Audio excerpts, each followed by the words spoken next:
Estimados amigos e amigas, é uma alegria para mim, para a Vaninha, estar com vocês. Damos as boas-vindas, especialmente aqueles que estão pela primeira vez conosco, aí o Ah, me casal chega não sei o quê. e os demais que vão entrar ao longo dessa reunião. Nós temos a cada semana buscado a inspiração do Senhor na mensagem que devemos trazer na segunda-feira. E a mensagem que eu fui inspirado a compartilhar com vocês nessa noite é o seguinte: não existe escolha sem renúncia. Essa é a forte, hein, Cíntia? Não existe escolha sem renúncia.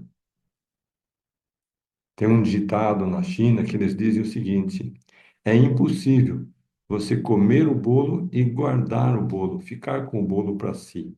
Você tem que escolher, ou vai guardar o bolo ou vai comer o bolo. Então, às vezes, nós queremos servir ao Senhor, mas ficar com o pezinho na Babilônia. Sabe o que é isso, né? A gente quer dizer que está conectado com Deus, que está seguindo o Senhor, que está cumprindo os mandamentos, mas lá no fundo, existe ainda um pezinho em Babilônia. Hoje pela manhã eu fui até Cubatão e uma escola que eu visitei tinha lá um pastor que estava visitando a escola também. Ele falou algo que eu trouxe de volta de Cubatão para Campinas. Ele disse: sabe, Carlos, cada ser humano, homem e mulher, guarda um pedacinho de lixo dentro do seu coração. Ele não quer que ninguém saiba daquele lixo. Nem o marido, nem a mulher, nem os filhos, nem os vizinhos, nem os colegas de quarto. E o maior medo é que Deus conheça aquele lixo que está guardado dentro dele. Mas enquanto a pessoa não se despir do lixo, ele vai continuar vivendo no lixo. Ele só vai ter paz de espírito no dia que ele tiver coragem de jogar aquele lixo fora, conscientemente, por escolha própria, e se libertar do lixo que está escondido dentro de si. Gente do céu, eu achei essa palavra tão poderosa.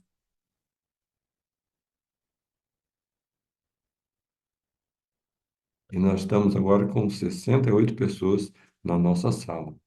Se nós tivéssemos um a um, individualmente, e eu perguntasse para você, será que tem um pedacinho de lixo aí dentro? Eu acho que cada um ia dizer sim.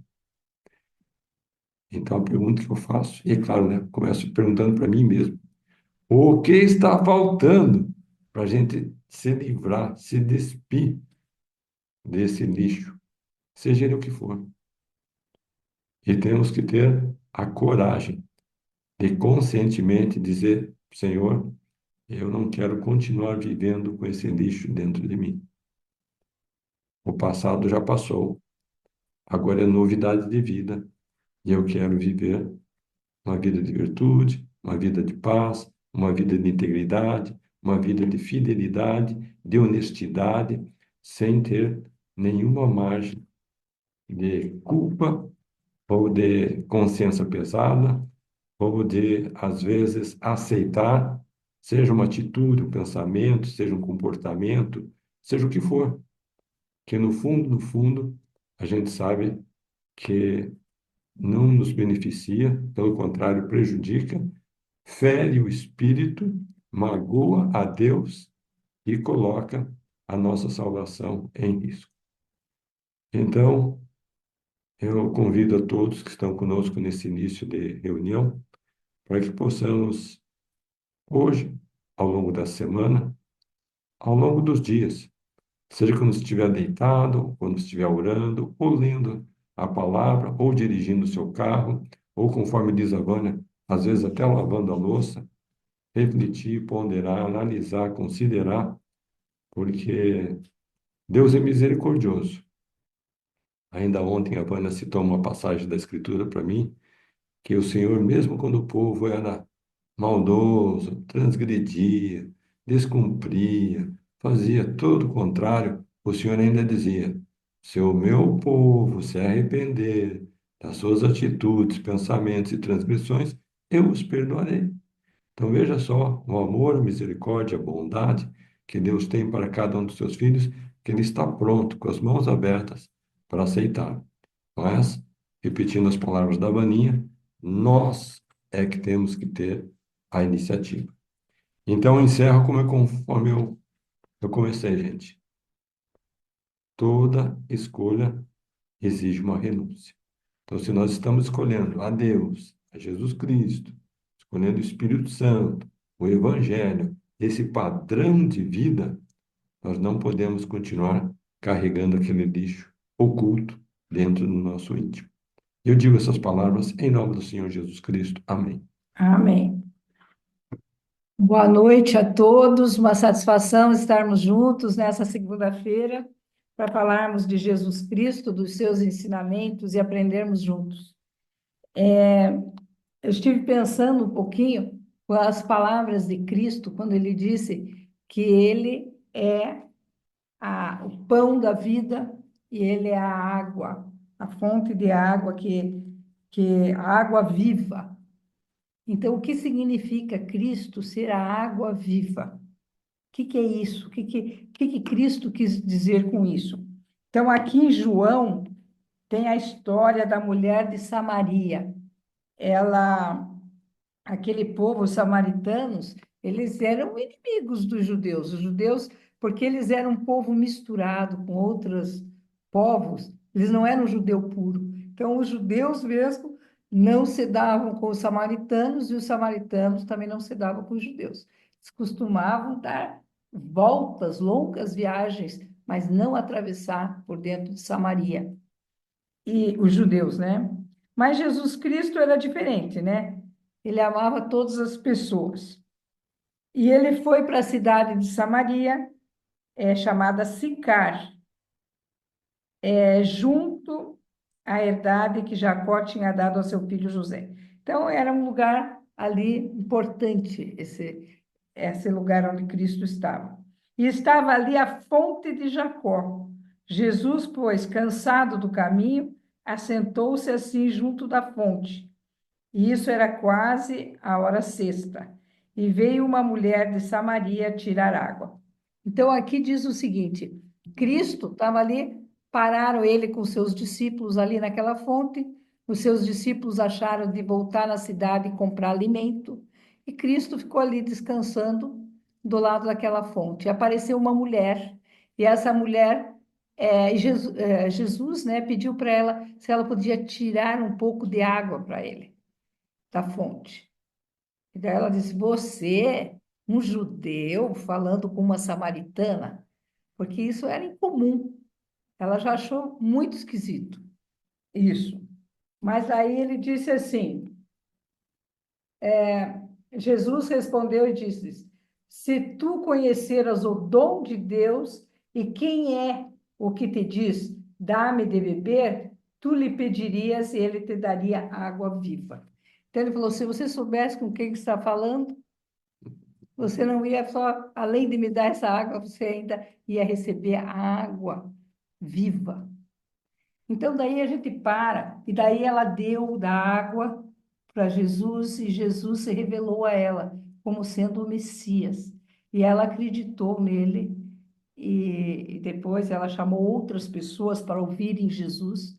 E Jesus permaneceu entre os samaritanos por 2 dias pregando, e eles depois testificaram de que realmente Jesus era o enviado do Senhor, era o Messias prometido. Então, quando nós lemos essa escritura, a gente fica pensando que água viva é essa que Cristo oferecia. Tem alguém aqui que gostaria de dizer para mim qual seria essa água viva? Pode abrir o microfone aí. Se alguém gostaria de dizer, o que vocês Espírito Santo? acham? Espírito Santo? Oi? Espírito Qualquer Santo? um pode falar, Rafael. Qualquer um pode participar. Vocês estão me ouvindo? Vamos. Vocês estão me ouvindo? Estamos Uhum. ouvindo, Rafael. O Espírito Santo? Seria o Espírito Santo? O Espírito Santo é uma das águas vivas, parabéns. Tem várias coisas que são água viva de Cristo. E nós termos a companhia do Espírito Santo e sermos guiados pelo Espírito Santo. Porque não adianta só nós acreditarmos que existe o Espírito Santo, que ele é um membro da Trindade, que existe Deus o Pai, que existe Jesus Cristo e que existe o Espírito Santo. Acreditar neles é ótimo, mas não é só acreditar, é sentir a sua presença, é ouvir os seus sussurros, é sentir que estamos sendo guiados para o bem através do Espírito Santo, é sentir realmente a sua presença. Mas muito bom. Quem mais que poderia falar para nós? O que seria? Vida eterna? Vida eterna. Muito bom. Quem que falou? Ah, aqui, a Maria. Maria. Ia falar a Então, vida. Cristo, ele nos prometeu a vida eterna.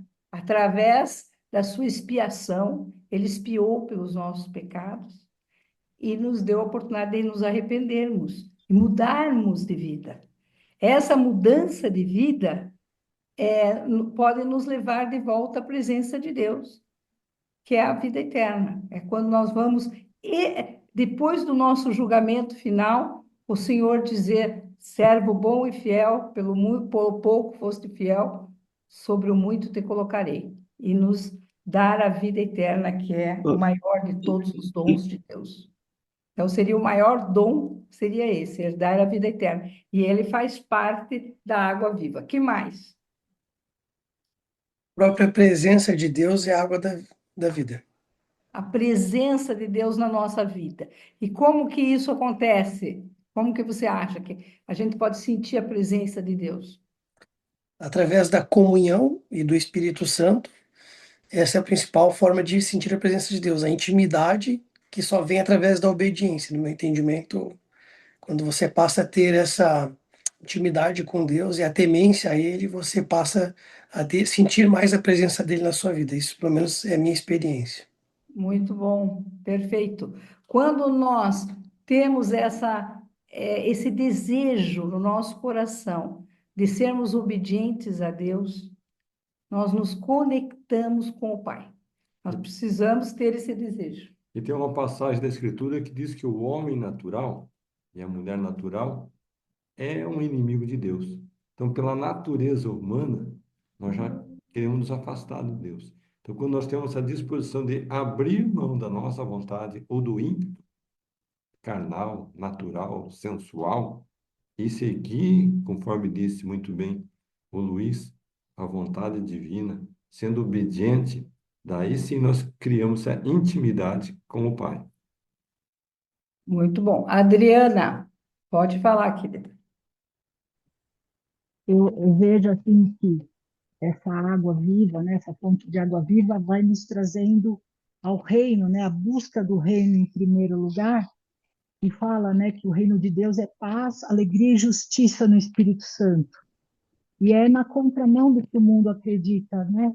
Então seria a paz que Jesus experimentou no barco em meio à tempestade, a alegria que Paulo sentia, mesmo estando na prisão, ele falava alegrem-se comigo e meus irmãos, né? E a justiça, que a verdadeira justiça de Deus é a misericórdia, né? A misericórdia, a mesma misericórdia que ele ofereceu a nós pelos nossos pecados, é a justiça que nós temos que exercer em relação ao próximo, que ainda não foi alcançado por Jesus, né? Então, eu acho que o reino é realmente isso, é você ter domínio, né? Você, com a ajuda do Espírito Santo, e conseguindo dominar a carnalidade da velha criatura, ser obediente a Deus, mesmo que isso seja contrário à nossa vontade, e aí nós passamos a experimentar essa paz, a alegria e a justiça, né? Muito bom, Adriana. No É sentido isso mesmo. diferente do que o mundo vê, né? Uhum. Então, quando nós começamos a sentir realmente a presença de Cristo na nossa vida, através do Espírito Santo, ou através até mesmo de sentir a sua influência diretamente. Mas é sempre através do Espírito Santo, né, que a gente recebe essa influência. Mas a gente começa a sentir a presença do Salvador na nossa vida. e começa a reconhecer a sua mão na nossa vida e começa a sentir uma alegria, apesar das circunstâncias em que nos encontramos. Nós ficamos acima, nós subimos alguns degraus na escada da espiritualidade, que nós conseguimos ver, apesar dos problemas, a minha confiança em Cristo é tanta que Ele tem essa água viva que me preenche, me traz paz, me traz alegria, e eu sinto a presença dele na minha vida. Muito bom. Marilene.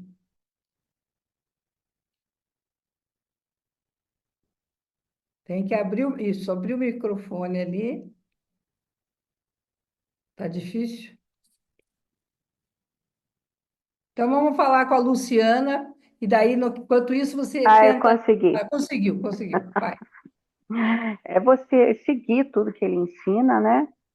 Você tem a água viva, porque a palavra dele é a água viva que te ajuda a voltar à presença de Deus, né? Então, tudo que Excelente. ele é como a gente aprende, né? Follow me. Muito bom. Então, a palavra do Evangelho de Jesus Cristo, as Escrituras, aquilo que a gente estuda, compreende e aplica, que não é só aprender a palavra ou decorar a palavra, mas nós temos que aplicar a palavra na nossa vida. Então, quando a gente começa, a gente lê lá sobre o amor de Deus, ou lemos sobre o perdão, ou lemos sobre a misericórdia, qualquer coisa, e eu passo a ter misericórdia pelas pessoas, eu vou conseguir sentir a misericórdia que Deus tem para comigo. Se eu perdoo o meu próximo, eu vou sentir que Deus também pode perdoar os meus pecados.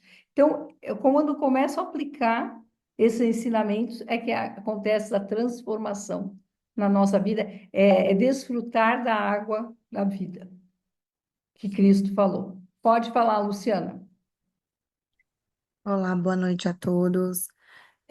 Quando eu faço uma reflexão com relação a essa fala de Jesus, que ele é a fonte, né, de água viva, eu entendo que ele está falando que ele é o único capaz de saciar a nossa sede, sede de vida, sede de transformação, sede espiritual, né? E que através dele nós conseguimos realmente ter vida e vida em abundância. Muito bem, obrigada, Luciana. É exatamente isso. Então, vocês que agora nós vimos aqui que Cristo tem essa água da vida, água viva, né? Essa fonte de água viva que pode nos dar alegria, nos dar paz, nos dar conforto, consolo, tudo que nós precisamos, nos dá sabedoria, inteligência, tudo que nós precisamos na nossa vida, Cristo pode nos dar. Agora, e a nossa parte? Será que nós precisamos fazer alguma coisa para receber dessa água? O que vocês acham? O que nós temos que fazer? Quem que poderia me ajudar nessa parte agora? Obediência a Deus? Muito bom. Uma das coisas que agrada a Deus é quando nós somos obedientes aos seus mandamentos. E isso ele vem batalhando com os seus filhos desde o início da criação. Quando lá no começo ele já deu as ordens como deveriam ser as coisas, mas o ser humano tem uma tendência a seguir Satanás e os erros, por natureza. Então é uma briga constante conosco mesmo. Nós temos que ter, não, eu vou seguir o Senhor. Mas vai chegar uma hora, gente, que de tanto nós bebermos da água, que é o Evangelho, que é essa promessa de vida eterna, que é esse sentimento da presença do Espírito Santo, que é a expiação de Cristo, é o arrependimento através da expiação de Cristo. Quando nós passamos a usar isso, vai havendo uma transformação no nosso coração e nós começamos a deixar de gostar das coisas erradas. Elas passam a ter um segundo, terceiro ou quarto plano e nós começamos a colocar Deus em primeiro lugar na nossa vida. Mas isso é uma busca. Então, nós temos que todos os dias levantarmos, pegar a nossa escritura, estudarmos um pouco, meditarmos sobre o que o Senhor espera de nós, colocarmos em prática, orarmos, pedirmos a presença de Deus, falarmos para Jesus Cristo na nossa oração: Senhor, eu quero beber da fonte da água viva, que é o Senhor. Eu quero participar do poder de Cristo. Cristo tem poder, o poder para nos transformar. Muitas vezes, já vou dar tempo, Genilda, deixa eu só terminar o pensamento. Muitas vezes, nós queremos nos transformar sozinhos. Ah, eu vou fazer isso, eu vou fazer essa meta, eu vou cumprir, e a pessoa depois não consegue, porque ela não convidou Cristo para fazer parte do seu projeto, da sua vida. Quando nós convidamos Jesus Cristo, eu vou fazer isso, e eu preciso da sua ajuda, as portas, as janelas vão se abrindo, e a gente vai vencendo a nós mesmos, e pode ser qualquer coisa. Qualquer coisa nós podemos vencer através de Jesus Cristo. Pode falar, Genildo. Noite a todos. Eu acredito que o maior desafio do Evangelho não é nem amar o próximo, é amar o que nos maltrata, o que nos persegue, os que nos querem puxar nosso tapete para a gente cair. Eu acredito que o maior desafio do Evangelho é esse, né? E eu entendia, eu pensava, antes eu perguntava muito por que nosso Salvador tinha que sofrer tanto, né? Antes, quando eu não fazia parte do Evangelho de Cristo ainda. E o Senhor, ele me deu a resposta, né? Ele seria impossível, né, a gente voltar à presença do Pai Celestial, humilhação dele, né? Hoje eu vejo por que ele sofreu por tanta humilhação, mesmo tendo todo o poder e glória, né? Porque ele sabia que a gente não iria conseguir sozinho. Então, como tem nas Escrituras, né? A gente orar pelo que nos maltrata, pelo que nos persegue, não é fácil, né? Não é fácil. A gente, na nossa natureza humana, que a gente nasceu, a gente gosta de ser amado, a gente gosta de amar, mas a gente gosta de ser amado também, né? Então, Jesus Cristo, ele nos dá esse poder da gente entender o outro, né? Com as fraquezas que cada um tem, natural, né? Então, Quando nós passamos, Genilda, a ver os filhos de Deus como Deus os vê.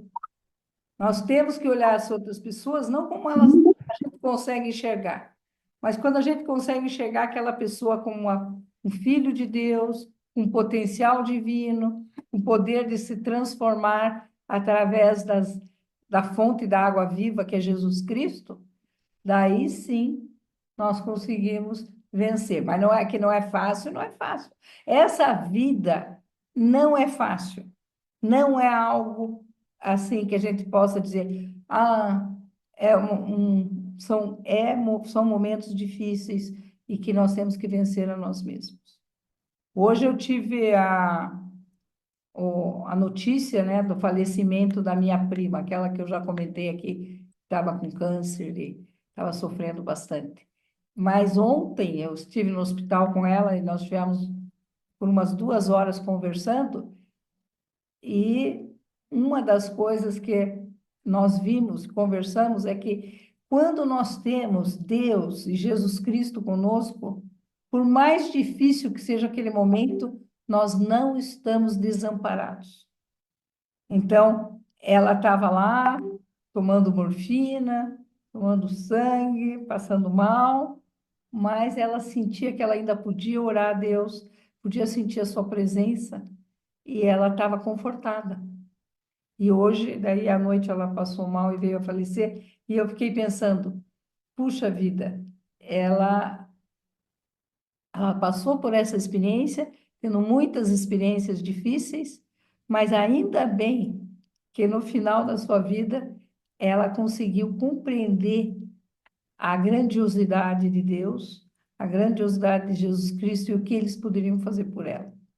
e o Senhor abreviou o seu sofrimento. Ela podia ainda ficar aí 1 mês, 2, em tratamento e sofrendo, mas o Senhor a levou porque Ele compreendeu que ela havia terminado, ela terminou com chave de ouro a sua jornada aqui na Terra, porque ela, mesmo que foi no final, mas ela compreendeu que Jesus Cristo e o Pai Celestial é aquilo que a gente tem de mais importante na nossa vida. Quando a gente começa a compreender isso, acontece uma transformação no nosso coração.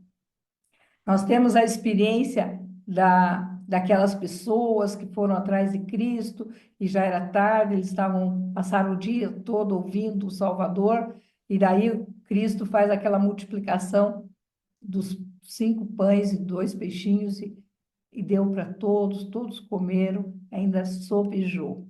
Então, muitas pessoas ficaram pensando em Cristo só como aquele que poderia dar o alimento desta vida, o alimento terreno.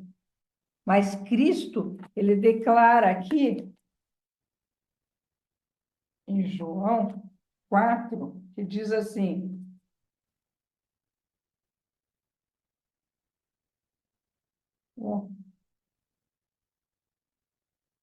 diz assim, é João 5, né?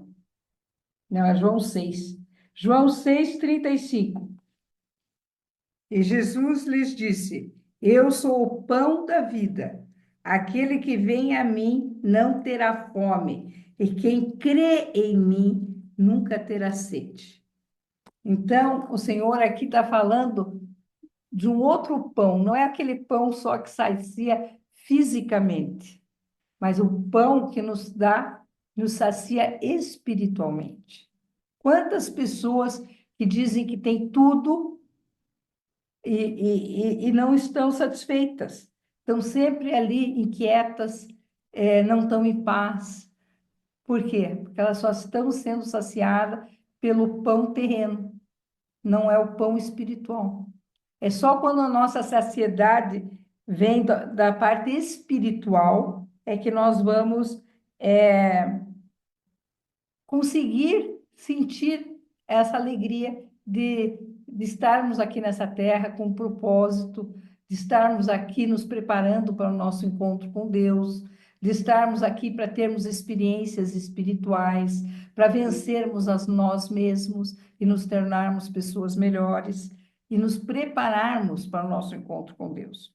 Mas essas pessoas, às vezes, estão só procurando satisfação no dinheiro, no sucesso, nos prazeres da carne, no reconhecimento das outras pessoas.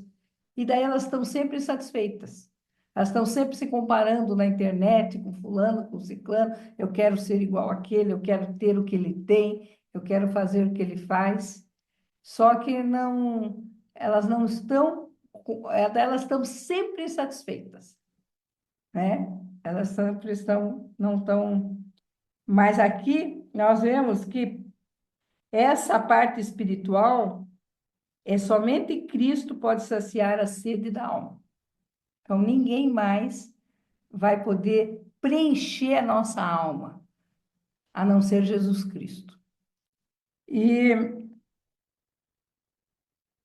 a oração, o estudo das Escrituras, o serviço ao próximo, nos trazem a obediência ao Pai Celestial, aos seus mandamentos, nos trazem a força que nós precisamos para saciar a nossa fome espiritual, a nossa sede espiritual. Então, a água viva mata a sede espiritual, purifica o nosso ser e nos renova, e nos ajuda a nos relacionarmos com o Espírito Santo e nos traz a vida eterna. E o pão da vida também é a mesma coisa, ele sacia a fome espiritual, fortalece e nos sustenta e está relacionado à nossa obediência a Deus e nos dá força para perseverarmos no caminho do Senhor por toda a nossa vida. Que não adianta nós perseverarmos no caminho do Senhor por um tempo, num tempo eu sou obediente, por um período de tempo, eu faço tudo que é certo e depois eu chuto o balde e largo tudo e começo a fazer tudo errado novamente. Não adianta. Tem essa questão de nós perseverarmos no caminho do Senhor. Então, nós precisamos buscar tomar dessa água viva. E às vezes as pessoas estão tão sobrecarregadas com problemas familiares, problemas no trabalho, problemas financeiros, desafios a serem vencidos. Então, a pessoa fica ali e se esquece de que se ela parar tudo e beber da água, que é Jesus Cristo, da fonte de água viva, ela vai se acalmar. Então, quando vocês estiverem num momento de ansiedade, um momento de inquietação, um momento que vocês estão sentindo um vazio dentro de vocês, o que temos que fazer? Temos que buscar nas Escrituras, na palavra de Deus, que é a fonte, buscar nessa fonte conhecimento, buscar nessa fonte o desejo, porque nós precisamos, tudo começa com o desejo, é o primeiro passo. Então, nós precisamos buscar esse desejo nas Escrituras. O desejo, que desejo é esse? O desejo de ser bom, o desejo de ser obediente a Deus, o desejo de servir. Às vezes é difícil, às vezes nós não queremos fazer essas coisas. O desejo mesmo de viver sendo um pacificador, como Cristo pediu, ou sendo um líder dentro da nossa casa para o bem. Tem tantas coisas que nós podemos adquirir, conseguir através da palavra de Deus, através do nosso relacionamento com Jesus Cristo. Nós precisamos buscar isso no nosso coração e nas Escrituras, e na oração, e no jejum, para que a gente consiga, porque senão nós vamos ficar sozinhos na nossa luta. Só quando bebermos da água, que é Jesus Cristo, é que nós vamos vencer as nossas dificuldades. Então, temos que buscar. Não podemos ficar sentados esperando que essa água caia do céu como se fosse uma chuva na nossa cabeça. Não é assim que acontece, infelizmente. Talvez é algo que nós temos que buscar. Eu vou buscar me encontrar com Deus. Eu vou buscar sentir o Espírito Santo. Intencionalmente. Intencionalmente e fervorosamente. É uma busca intensa que tem que ocupar a nossa mente constantemente, o nosso coração. Jesus Cristo, eu quero fazer parte, eu quero que você faça parte da minha vida. Eu quero que o Senhor esteja comigo em todos os momentos. Eu tenho que buscar isso. O meu filho tem uma amiga, e essa semana ela passou por uma experiência trágica, mas achei assim que, no fundo, vai servi-la para a vida toda dela. Ela gosta muito de cavalo, estava numa fazenda lá, e andando a cavalo com a treinadora dela, que também é experiente, mas apareceu um rapaz com uma motoca lá, no meio, Mobilete. uma mobilete, e assustou o cavalo dela. E a princípio ele começou a correr, ela ainda estava dominando, mas depois o rapaz saía correndo com a mobilete atrás do cavalo, e o cavalo foi ficando cada vez mais assustado, e disparou. E olha, ela caiu do cavalo, desmaiou, se machucou e não morreu por um milagre. Mas ela disse que na hora que ela viu que o acidente ia acontecer mesmo, ela gritou: Jesus, me salva. E naquele momento, daí ela caiu do cavalo. Eu acho que de alguma maneira Jesus Cristo mandou algum anjo lá para fazer com que ela caísse, porque fizeram várias tomografias e tudo, e ela não teve nenhum maior dano, além de escoriações no braço muito forte, mas ela ter desmaiado e tudo. Mas o que eu queria dizer é o seguinte, que essas coisas podem nos acontecer, mas quando nós temos Jesus Cristo, Ele vai nos salvar, se nós o chamarmos. Ela o chamou e o Senhor veio ao encontro dela. Mas na nossa vida, nós temos que convidá-lo a fazer parte da nossa vida. Bem, o meu tempo aqui já se esgotou, mas eu só gostaria de prestar o meu testemunho para vocês, de que eu sei que nos momentos mais difíceis da minha vida, eu pedi o socorro de Jesus Cristo e ele veio ao meu encontro. E eu digo isso em nome de Jesus Cristo. Amém.